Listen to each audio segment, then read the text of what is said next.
Bonjour. Dans les grandes agglomérations comme Valenciennes ou Lille, les secteurs piétonniers ont fortement augmenté. Alors en parallèle, il y a aussi une augmentation très importante du nombre de véhicules. Du coup, de nombreux parkings souterrains ont été construits dans les villes, alors soit en dessous des centres commerciaux quand ils sont situés en plein centre-ville, ou soit à l'entrée des villes. Ceci dit, dans tous les cas, ces parkings sont toujours payants. Première étape, on va s'intéresser à l'entrée dans le parking. Alors le scénario proposé est le suivant. Un véhicule va se présenter à l'entrée du parking, la barrière est fermée et le feu est au rouge. L'automobiliste avance son véhicule jusque la ligne blanche, s'arrête, ouvre sa fenêtre, appuie sur un bouton poussoir et à ce moment-là, il y a un ticket qui est imprimé comportant l'heure et la date d'entrée à l'intérieur du parking. Dès que l'automobiliste va se saisir du ticket, le feu va passer au vert et la barrière va s'ouvrir. Donc cette barrière va rester ouverte jusqu'à ce que le véhicule ait totalement franchi la barrière. Et il y a un système de détection avec une cellule photoélectrique qui va vérifier que le véhicule a bien franchi l'obstacle. Et dans ce cas-là, la barrière va se refermer et le feu va à nouveau passer au rouge. Première question, on nous demande de compléter un tableau en associant pour chaque fonction le composant qui correspond dans le scénario qu'on a vu précédemment. Donc pour empêcher un véhicule de passer, on va avoir la barrière qui est le repère 6 sur notre dessin. Pour déclencher l'impression du ticket, eh bien, c'est un appui sur le bouton poussoir qui est repéré numéro 3. Et pour s'assurer que le véhicule a passé complètement la barrière, eh bien, ce sont là où les cellules photoélectriques, repère 5, qui vont nous permettre de détecter cela. Deuxième question, on nous demande de compléter un algorithme décrivant l'entrée d'un véhicule à l'intérieur d'un parking en complétant cet algorithme par une série d'expressions. Donc vous avez barrière franchie, point d'interrogation, ticket retiré, etc., etc. Avant de compléter l'algorithme, on va faire un petit rappel sur les différentes formes que l'on peut trouver. Donc vous avez l'ovale, qui peut être le début d'un programme, le début d'un algorithme, ou la fin. Deuxième forme normalisée, c'est le rectangle. Alors, le rectangle représente toujours une action, c'est-à-dire un verbe à l'infinitif, suivi généralement d'un complément d'objet. Vous voyez dans la liste précédente, la seule expression qui correspond à l'action, c'est imprimer le ticket. Et enfin, on a la forme losange, qui est en fait un test. Il y a pour ces tests un choix qui sera réalisé en fonction de conditions, donc c'est généralement une question. Et la réponse à ces questions, c'est oui ou non. C'est vrai ou faux. Donc ici, l'algorithme est plutôt linéaire. On retrouve bien ici tout en haut le début. Là, la zone était déjà notée, donc c'était fermer la barrière et mettre le feu rouge. Et si on appuie sur le bouton poussoir, à ce moment-là, on imprime le ticket. Si l'automobiliste retire le ticket, à ce moment-là, on va ouvrir la barrière et on va mettre le feu au vert. Et dès que la barrière est franchie, à ce moment-là, il y a un rebouclage. On remonte là-bas tout en haut et on revient sur fermer la barrière et mettre le feu rouge.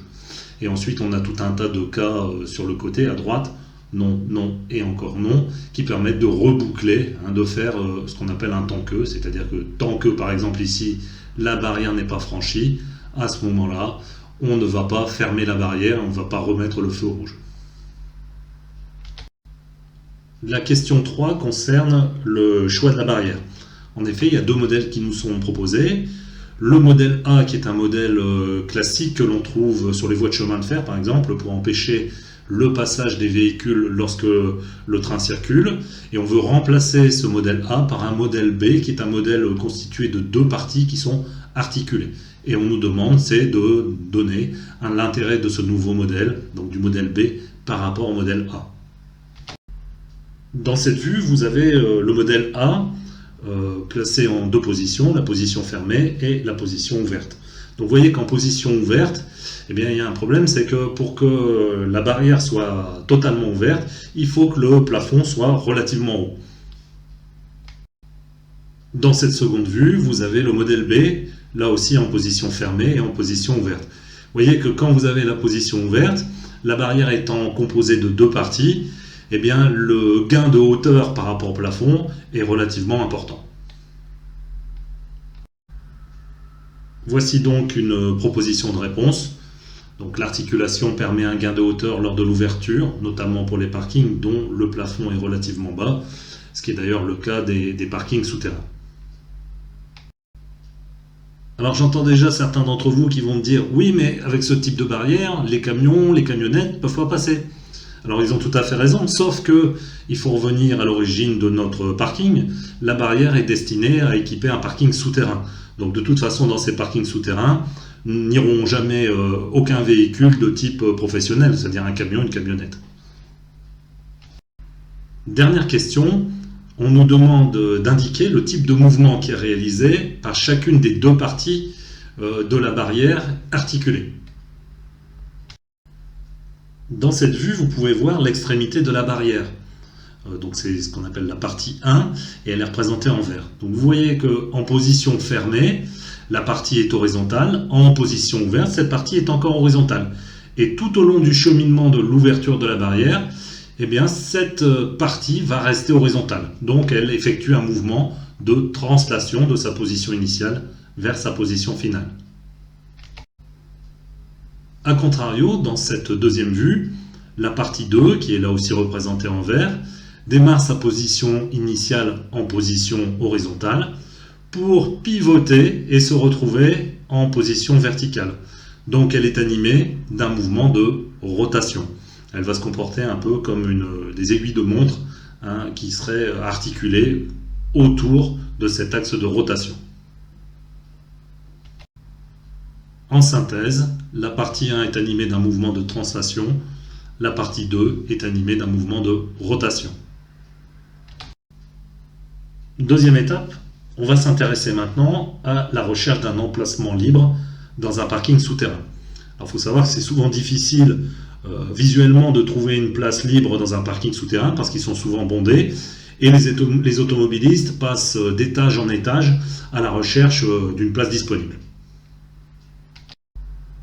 Certains parkings sont au top en termes de technologie parce qu'ils disposent d'un système de détection de places libres ou de places occupées. Alors ça se comporte comment?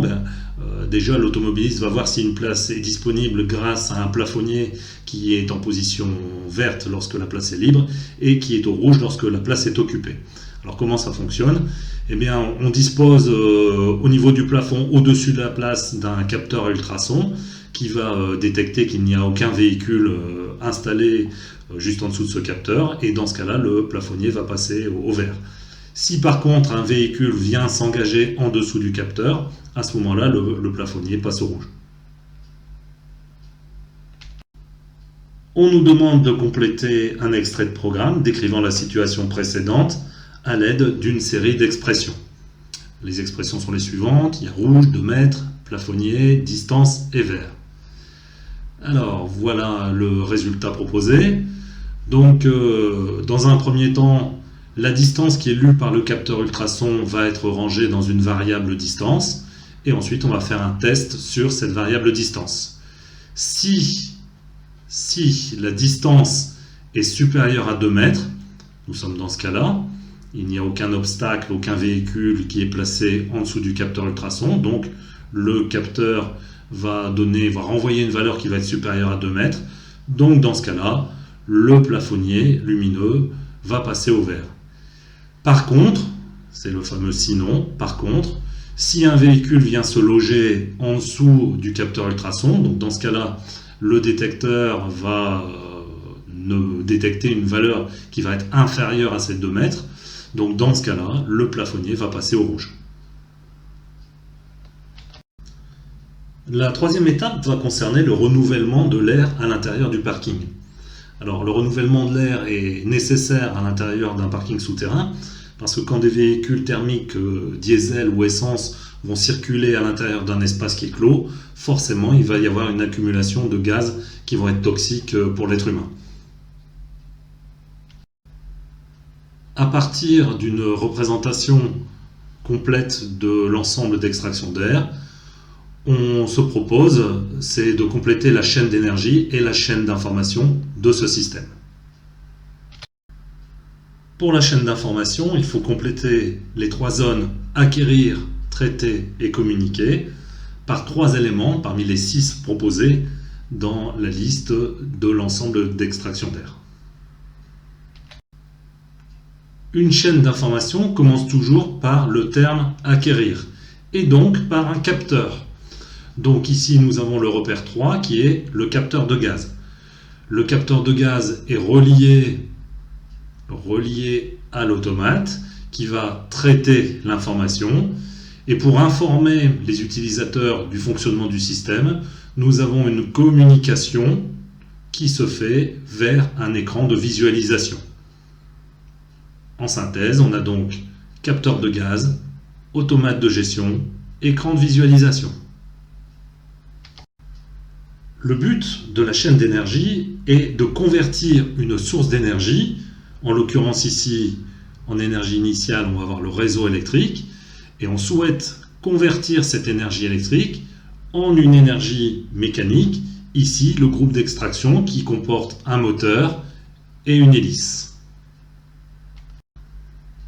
Et pour alimenter le moteur, on interpose dans le circuit électrique un relais de distribution qui va jouer le rôle d'interrupteur piloté par une information en provenance de l'automate. En synthèse, alimenter, ça sera réseau électrique, distribuer le relais de distribution et convertir le groupe d'extraction. Dernière étape, on va s'intéresser à la surveillance du parking par l'agent de maintenance, l'agent de surveillance, qui depuis sa cabine ou depuis un terminal portable doit pouvoir vérifier, doit pouvoir commander tous les équipements du parking. Alors le parking est assez vaste dans notre exemple puisqu'il mesure plus de 100 mètres et on se demande pour un équipement portable, portatif, quelle technologie de communication est la meilleure parmi 3 qui nous sont proposés, le Bluetooth, le Wi-Fi ou les réseaux mobiles.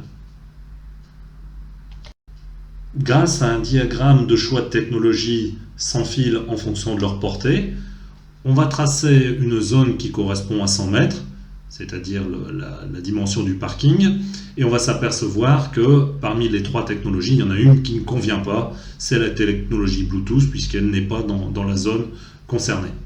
2 technologies semblent convenir.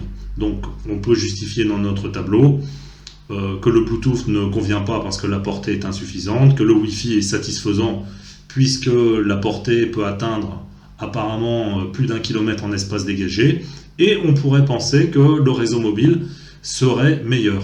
Cependant, il ne faut quand même pas oublier une chose, c'est qu'on va avoir un réseau mobile qui va fonctionner en sous-sol, donc en souterrain, et on sait très bien que lorsqu'on est dans une zone qui est souterraine, le réseau passe très très mal.